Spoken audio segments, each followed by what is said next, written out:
guys, once again it is Sunday, which means it is time for yet another craft project from me, as well as the weekly recap. Let's take a look.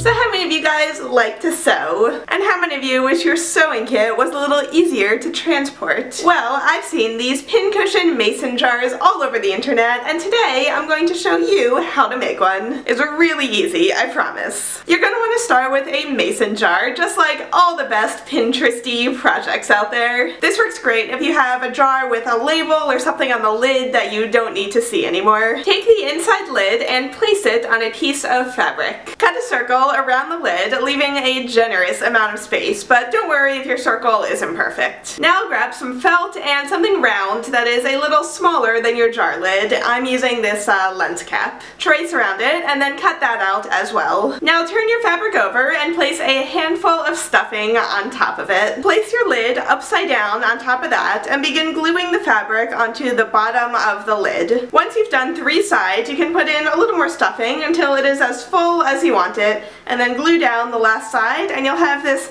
kind of square shaped pillow looking thing. And now just glue down all the corners so that it is round rather than square. Let that dry for a minute and then glue your felt circle on top to hide any messy edges. So now your pincushion is finished. Fill up your jar with thread and sewing supplies and whatever you want to put inside. And then put the pincushion through the outer lid and screw it onto your jar. Fill it up with pins and needles, and now you're done.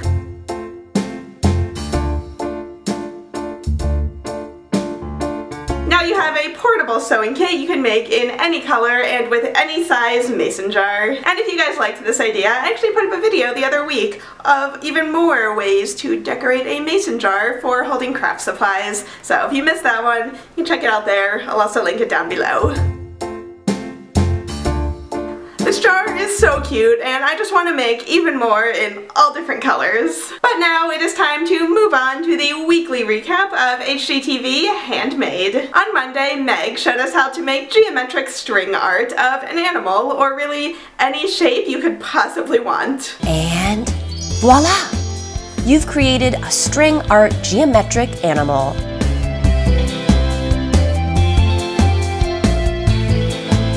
Tuesday, Marianne showed us a quick and simple project, making April showers magnets out of clay.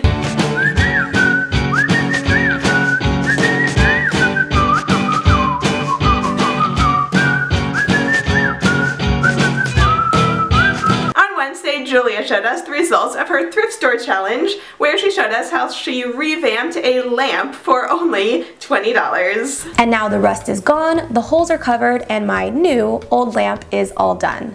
I absolutely love the results, and the best part is that I owned all of the materials except for the rope. So my grand total was about $20.75. Thursday was Throwback Thursday, and this week we threw it back to Crafters Coast to Coast to learn how to make a polymer clay wedding cake topper. Oh, it's done! Yeah, and now it's ready to go on top of a cake, a wedding cake. And you know what? They'll last a lifetime.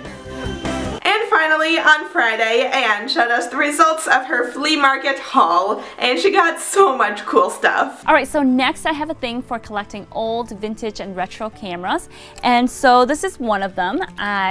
This is actually a camcorder that they used back in the days. This just looks so cool. I just think it looks very fascinating, and it's just pretty to put on the coffee table or on a shelf near some books. So this is really, really neat. So that was the week on HGTV Handmade. By the time you're watching this, all 5 of us will actually be on our way to Tennessee to HGTV headquarters. We're gonna shoot a bunch of really fun collab videos all together, so if you want to see photos and keep up with everything that we're doing, you can follow all of us on Twitter. I'll have all the links down below. So that is it for me. I've got to go get packing, and don't forget to keep on crafting. Bye.